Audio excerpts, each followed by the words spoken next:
Hi అండి, నమస్తే. Welcome back to our channel. ఈరోజైతే నేను మంచి ప్రోడక్ట్ తోటి మీ ముందుకు వచ్చాను.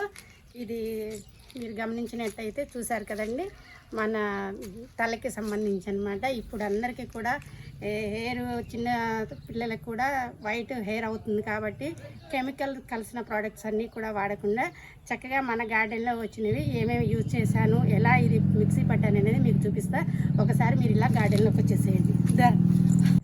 ఈ చెట్టు మీ అందరికీ తెలుసండి. ఇది గోరింటాకు చెట్టు, అలానే గోరుమైదాకు, అట్లా గోరింటాకు, ఇట్లా రకరకాల పేర్లతోటి రకరకాల ప్రాంతాల్లో రకరకాలుగా పిలుస్తారు. ఏది ఏమైనప్పటికీ కూడా చాలా మనకి మంచి హెల్త్కి సంబంధించిన చెట్టు అండి ఇది. దీని ఆకులతోటి మనం చక్కగా ఇలా నూరుకొని మొత్తం కూడా తలకి పెట్టుకున్నామంటే హెయిర్ అంతా కూడా చాలా బాగా వస్తుంది. అలానే ఇంకొకటి కూడా ఆకు ఇందులోకి మనం యూజ్ చేయాలి, అది కూడా చాలా వాల్యూ ఉన్న ఆకు అనమాట. ఇట్టండి, ఇక్కడ చూసుకున్నట్టయితే మందారం అండి. ఇది ఇప్పటి వాళ్ళకి ఎక్కువగా తెలియదు, అంటే మందారం వాడటం అనేది చాలా మందికి తెలియదు. మనం వెనకటి వాళ్ళమందరం కూడా చక్కగా తలంటి పోసుకున్న రోజు మందారాకులు వేసుకొని తలంటి పోసుకోవటం అప్పటి వాళ్ళకి బాగా అలవాటు. అప్పుడు హెయిర్ చాలా అందరికీ చాలా బాగుండేదండి. ఇలాంటి మంచి మంచి ప్రోడక్ట్స్ అన్నీ మనం వాడేవాళ్ళము. కానీ ఇప్పుడు అన్నీ కూడా మనకి షాంపూలు అవి వచ్చినాయి కాబట్టి హెయిర్ అంతా కూడా పాడవుతుంది. ఈ మంచి టిప్ తోటి నేనైతే ఈరోజు మీ ముందుకు వచ్చాను. ఇది కూడా చక్కగా మనం అంతా కూడా హెయిర్కి మొత్తం పెట్టేసుకొని ఒక 2 అవర్స్ ఉంచుకోండి. చక్కగా అనమాట, చాలా బాగా ఉంటుంది. కెమికల్స్ ఏమీ వాడొద్దండి. ఇది నా రిక్వెస్ట్ అనమాట అందరికీ కూడా. చాలా అనమాట, చిన్నపిల్లలకు కూడా హెయిర్ అంతా కూడా వైట్ అవుతూ నేను చాలా మందికి చూశాను. ఇది మీరు ఈ ప్రోడక్ట్ అయితే వాడుతూ ఉండండి. ఇది 1 మంత్కి ఒక్కసారి పెట్టుకున్నా లేదు, ఒక 15 డేస్కి ఒక్కసారి యూజ్ చేయండి. ఇదండి వీడియో మీకు నచ్చాలని చెప్పి మనస్ఫూర్తిగా కోరుకుంటున్నాను. ఈ రెండు మనం ఆకులు కలెక్ట్ చేసుకున్న తర్వాత దీని ప్రాసెస్ అంతా వచ్చేసండి. అంటే రకరకాలుగా మనం ప్రాసెస్ అనేది ఎవరైనా ఎట్లయినా చేసుకోవచ్చు. అయితే మేము చేసిన పద్ధతి ఏంటంటే టీ డికాషన్ ఉంటుంది కదండి, మనం టీ డికాషన్ నుంచి డికాషన్ తీసుకున్న తర్వాత అది చల్లారి పెట్టుకొని దీంట్లో మనం మిక్సీలో వేసినప్పుడు కొంచెం కొంచెం వేసుకుంటూ, అలానే 4 మెంతి గింజలు కూడా యాడ్ చేసుకోండి. ఇవన్నీ కూడా చాలా మంచి మంచి టిప్స్ అనమాట. ఈ మంచి ప్రోడక్ట్ తోటి మన హెయిర్కి చాలా ఆరోగ్యాన్ని అయితే మనం ఇచ్చుకోవచ్చు.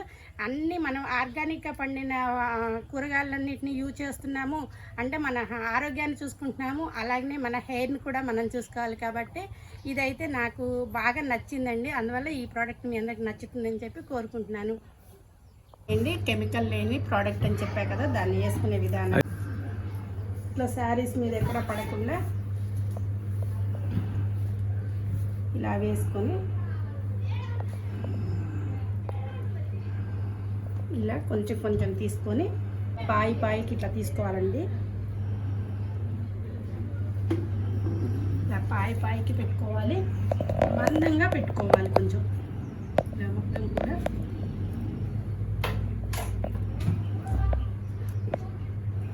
ఇలా మనం అద్దంలో చూసుకుంటూ హెయిర్కి మొత్తం కూడా ఎన్నిక నుంచి ఇట్లా మొత్తం కూడా పడ్డా కానీ మన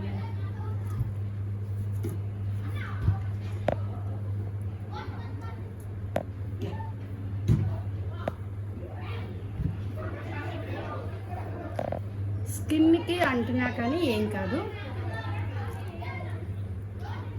ఇది మనకి కెమికల్ కాదు కాబట్టి ఇట్లా స్కిన్కి అంటినా కానీ నో ప్రాబ్లం అనమాట. చూసారు కదండి, మన ఇంట్లో మనం ఆర్గానిక్గా వచ్చిన మన గోరింటాకుని చక్కగా మెదుపుకొని ఇలా పెట్టేసుకోనండి. హెయిర్ బాగుంటుంది, మనకు కూడా ఆరోగ్యంగా ఉంటాము. చూసారుగా ఫ్రెండ్స్, ఇదంతా కూడా ఇలా కొంచెం ప్రాసెస్ ఉంటుంది. ఒక 2 గంటలు ఉంచుకోవాలి కాబట్టి ఇదంతా చేసేసుకొని చక్కగా 2 గంటలు ఏదన్నా ఇంట్లో పని చేసుకుంటూ ఉంటే టక టైం గడుస్తుంది. తర్వాత తల స్నానం చేసేసేయండి. అలాగనే ఫస్ట్ రోజు అంటే మనం వేసుకున్న వెంటనే షాంపూ పెట్టొద్దండి. తలంటి పోసుకోవద్దు. మామూలుగా ఫస్ట్ అంతా కడుక్కోండి. అంటే గోరింటాకు పెట్టుకున్న గోరింటాకు మొత్తం కూడా ఎండిపోతుంది కాబట్టి ఫస్ట్ మామూలు కడుక్కోండి. ఇంకా తర్వాత ఏం చేయండి అంటే నెక్స్ట్ రోజు కొంచెం కొబ్బరి నూనె రాసుకొని అప్పుడు తలంటి పోసుకోండి. అప్పుడు మనకి హెయిర్కి మనం గోరింటాకు వేసుకున్న విధానం బాగా తెలుస్తుందండి. నిగనిగలాడుతూ ఉంటుంది అనమాట చుట్టూ. ఇలా మీరు ఒక్కసారి ట్రై చేయండి, నచ్చితే ఫాలో అవ్వండి. ఇంకా అలానే ఈ వీడియో మీకు నచ్చింది అనుకోండి, మీ పక్క వాళ్ళకు కూడా తప్పకుండా షేర్ చేయండి. Thank you for watching.